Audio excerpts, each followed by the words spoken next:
Vous savez, c'est comme un peu dans la lettre volée d'Edgar Poe.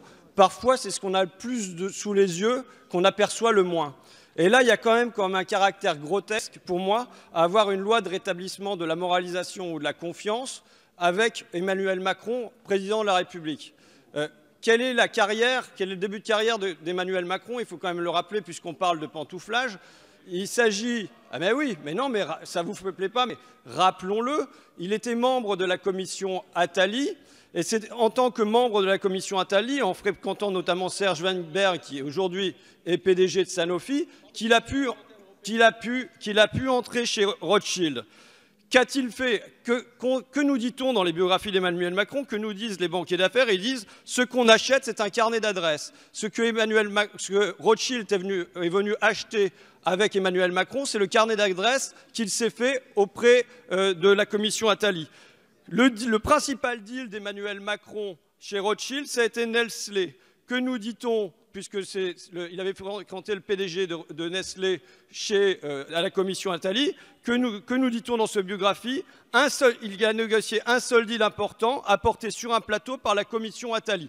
Donc là, en vérité, on est dans une privatisation. On est dans une privatisation via le pantouflage. C'est comme la lettre volée. C'est le nez en plein milieu de la figure. Mais là, on est dans un cas de pantouflage qu'il s'agit de faire interdire pour la suite. Je reviendrai pour un épisode 2 plus tard. Merci. Merci, M. Ruffin. Emmanuel Macron n'était pas mon candidat. Et pourtant, aujourd'hui, il est président de la République. Et l'usage qui a toujours prévalu dans cette Assemblée était qu'on ne mettait pas en cause le président de la République. Alors, soit on considère qu'il n'y a plus d'usage dans cette maison, qu'on peut se vêtir comme on veut, qu'on peut se tenir comme on veut, qu'on peut apporter dans l'hémicycle ce qu'on veut, mais à ce moment-là, il faut acter le fait qu'il n'y a plus de règles dans cette Assemblée. Monsieur Ruffin, tout à l'heure, vos mots ont, j'espère, dépassé votre pensée. D'autres extrêmes ont déjà utilisé ces arguments pendant la campagne. Je vais juste repréciser la réponse de notre président. Ce que vous avez décrit, ce sont des conflits d'intérêts. Ça se caractérise pénalement. Donc, soit ce que vous avez fait, monsieur Ruffin, c'est de la diffamation, soit vous allez en justice. Oui, c'est la liberté de parole. Alors moi, je vais vous dire ce que j'en pense. C'est bien pour ça que quand vous faites ce genre d'attaque, c'est très difficile pour nous d'aller au fond. On n'est pas sur le fond, on est sur des opinions. On n'est pas un tribunal populaire, ni un théâtre qui servirait à vos coups de com'.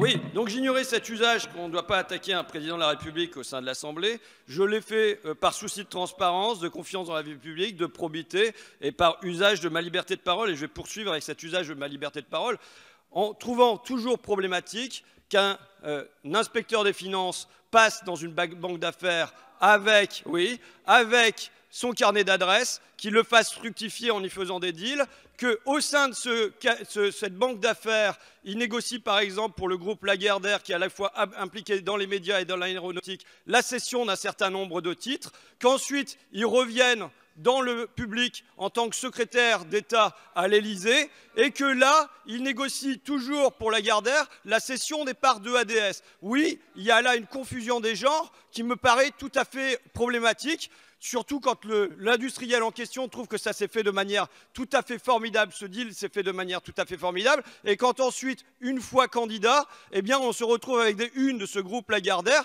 qui vante à longueur de colonne cet ancien inspecteur des finances.